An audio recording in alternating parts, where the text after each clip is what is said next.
Blessings wherever you are. I hope I find you well around the world, where you are connected from around the world. I just want to thank God for your life. I want to thank God for connecting with us today as we are going to be exploring the scripture.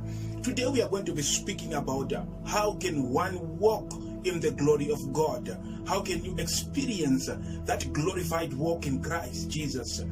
One thing that I want you to understand is, if you read the Bible in 2 Chronicles chapter 5, the Bible records that King Solomon, when he dedicated the temple, the glory of God filled the temple to a level that the priests could not enter the temple to minister.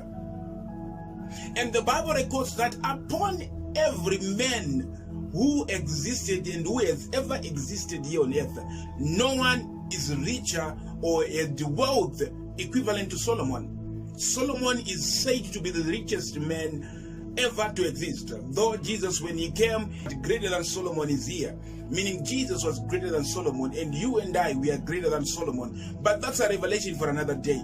But today we want to speak about the glory. The Bible records that when the glory of God came upon the temple, the priests could not minister. And the nation of Israel never experienced being broke. They never had an experience of being broke. From that day, when the presence comes, it comes with preservation. It comes with goodness. It comes with a lot of benefits to it. But before we rush into the benefits of His glory, let us first of all analyze, how can one experience this glorified walk in Christ Jesus? Allow me to read this scripture. And as we are going to be reading this scripture, I want you to understand how sensitive the glory of God is before we can speak about anything. The Bible records that in Exodus, in the book of Exodus, chapter 33, the Bible records that God told Moses, this Exodus chapter 33, and God told Moses that I will allow you to go and inherit the promised land, and I will allow you to even have angels in your presence that are going to guide you, and I will allow you to have victory over your enemies. But God then said, I will not go with you. That was a revelation, an opener for me as a pastor, that you can have celestial power in your midst, the power of angels, yet His presence is not there. You can have victory over your enemy, yet His presence is not there. I'm reminded of a scripture when Jesus was saying, many will come in my name and they'll say, we were casting out devils in your name, we were doing so much wonders in your name, but I'll say, get behind me, I do not know you. Go to where you were doing your works of iniquity. Why would Jesus say so? Go to where you were doing your works of wickedness. Why would Jesus say so? Because there is something that I want you to understand this. It's not enough to walk in power.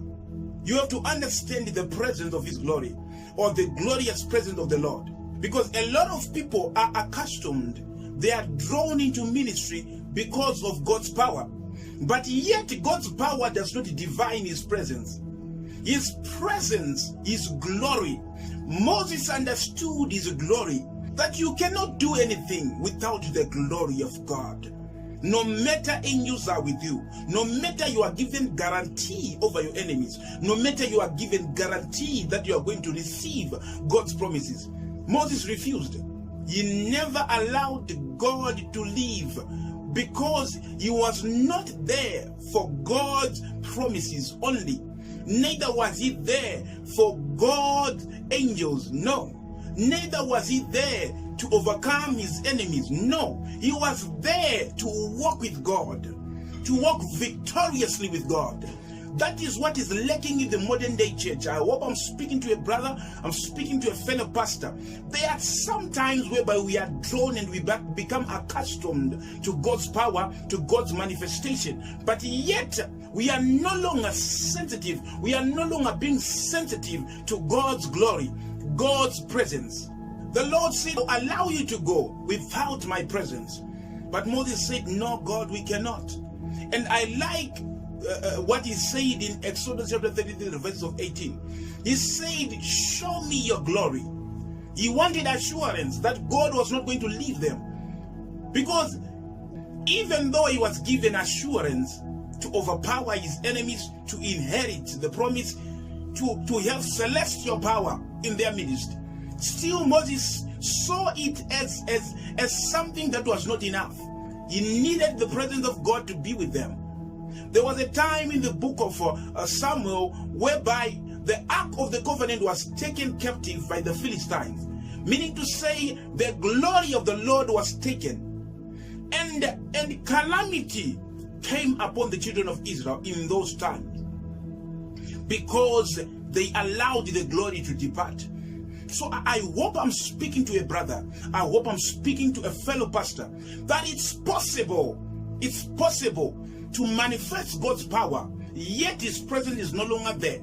It's possible to overcome your enemies, yet his presence is no longer there. It's possible to inherit God's promises that are in scripture, yet his presence is no longer there. Because we see that in the book of Exodus chapter 33, God promised those things, but yet he said, my presence will not go with you. And Moses understood better. He said, no, we cannot do that. And for assurance sake, in Exodus chapter 33, the verse of 18, Moses shouted out, show me your glory. And we are going to read the scripture, what God said about his glory. Then we will understand. Let's go to Exodus chapter 33, the verse of 18. It says what? And Moses said, show me your glory. And the Lord said, I will make all my goodness. Why did you understand this? This is sweet news. If you are a believer who loves scripture, this is sweet news. He said, I will make all my goodness pass before your face. Oh my God.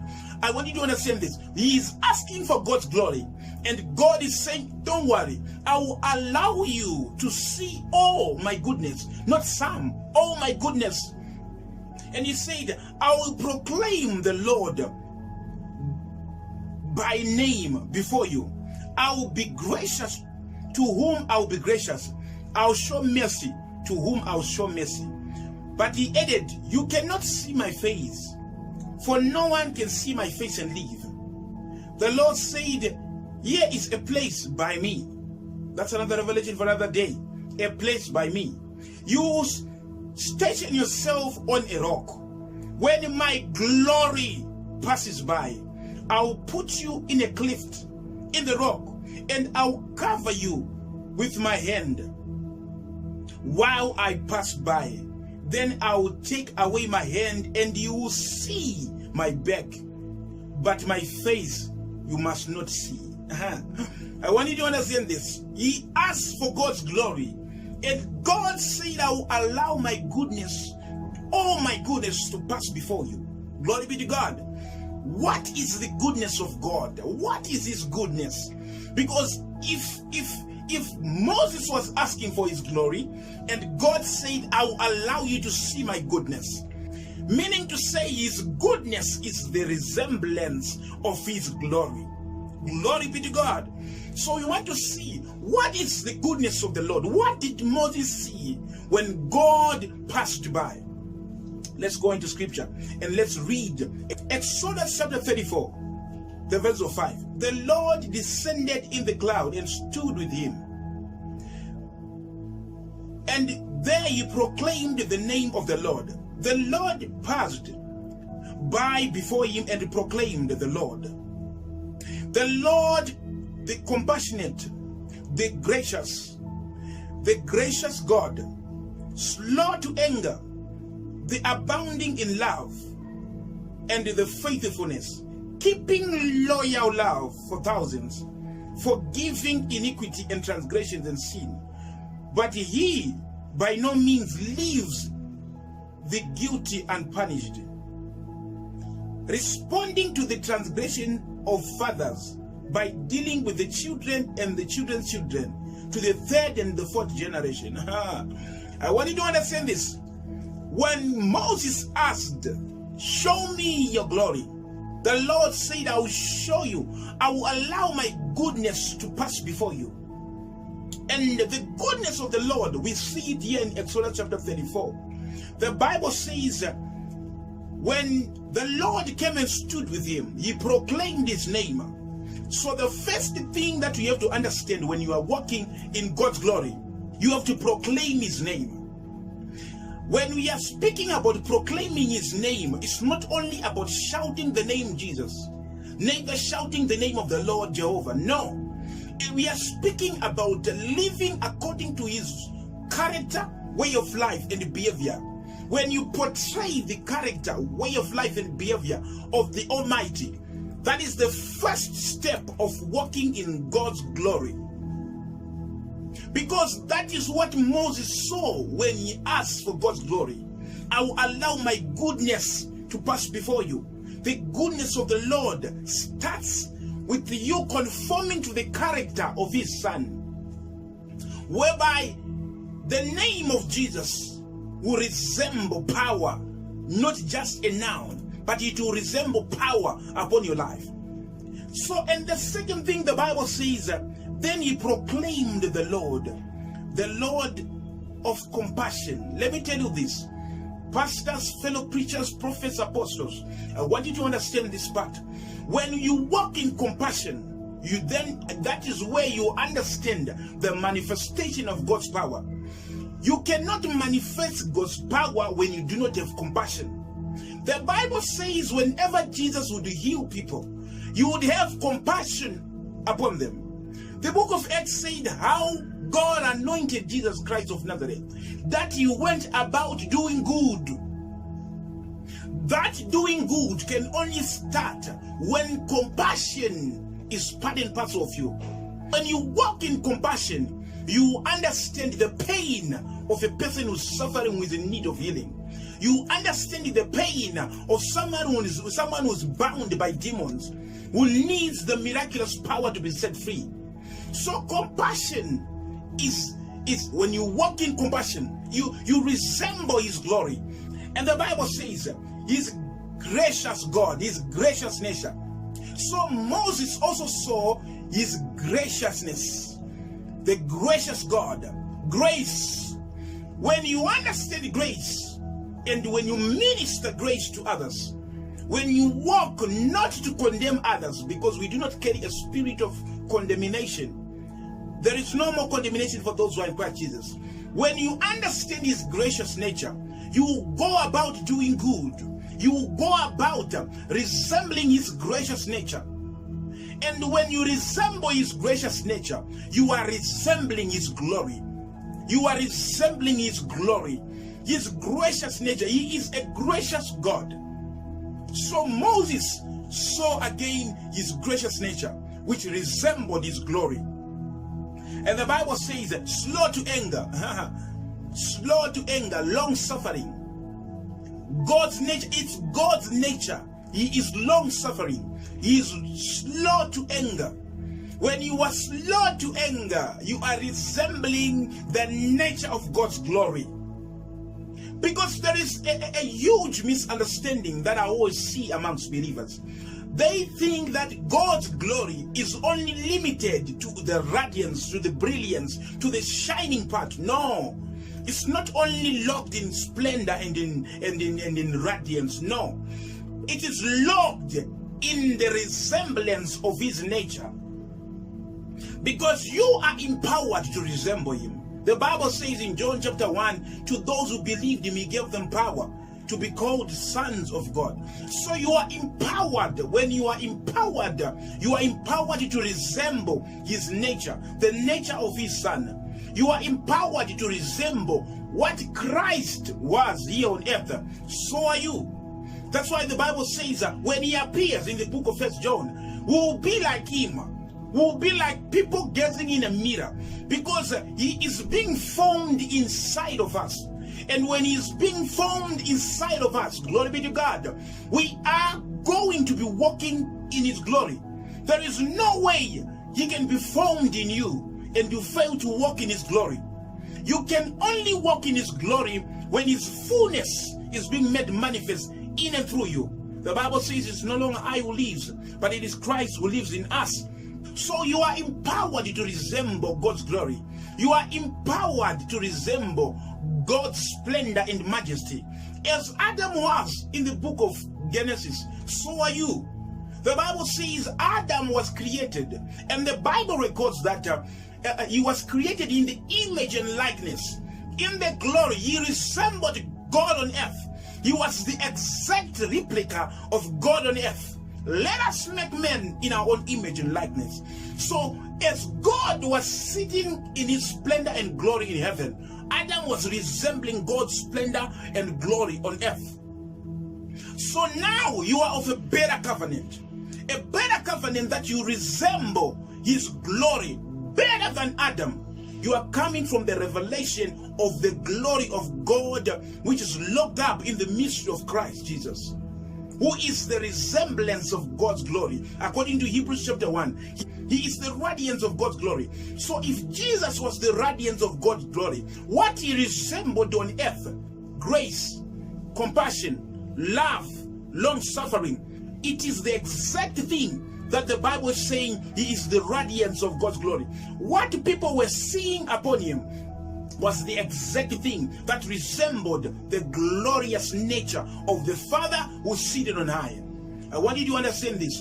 When you begin to walk in compassion, walk in love, unconditional love, and when you begin to walk in his grace, when you begin to proclaim his name, you are resembling the glory of God. And allow me to say this, when you begin to walk in that nature, you walk in the revelation of Solomon. Solomon provoked the glory of God, and it filled the temple. And upon every man who is alive here on earth, no one has ever exceeded the wealth that Solomon had. When his glory comes, it comes with the blessings. It comes with the manifold prosperity upon your life.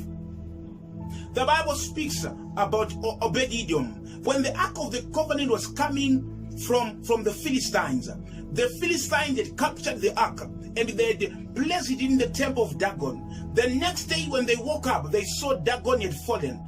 And then they allowed Dagon to stand up. The next day, Dagon had fallen, and his head and hands had been cut off. Then a plague struck the Philistine cities. And when the plague struck the Philistine cities, they saw that this was not natural. This was being caused by the Ark of the Covenant. So they allowed the Ark of the Covenant to be returned. When it was being returned, a certain young man thought in his mind that the Ark of the Covenant was about to fall. And he placed his hands on the mercy city and he was struck by death. And David was angered by that God had struck this young man by death. So he did not allow the Ark of the Covenant to go where he intended it to go. He allowed Obed-Edom to take care of the Ark. The Bible records that Obed-Edom prospered. The glory of the Lord is the cornerstone of spiritual prosperity. Sometimes we struggle in the things of God because we are only looking for his miracles, signs and wonders.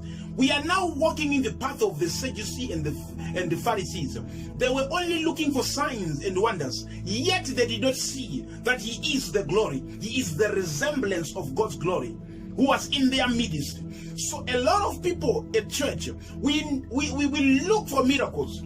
We look for solutions. We look to overcome and to overpower our enemies. We look forward to inherit God's promises. But yet, we do not understand that we need his glory. Because it is in his glory that all these promises can be secured. I want you to understand this. So when you begin to resemble the goodness of the fruits of the Spirit, you are walking in God's glory. You are walking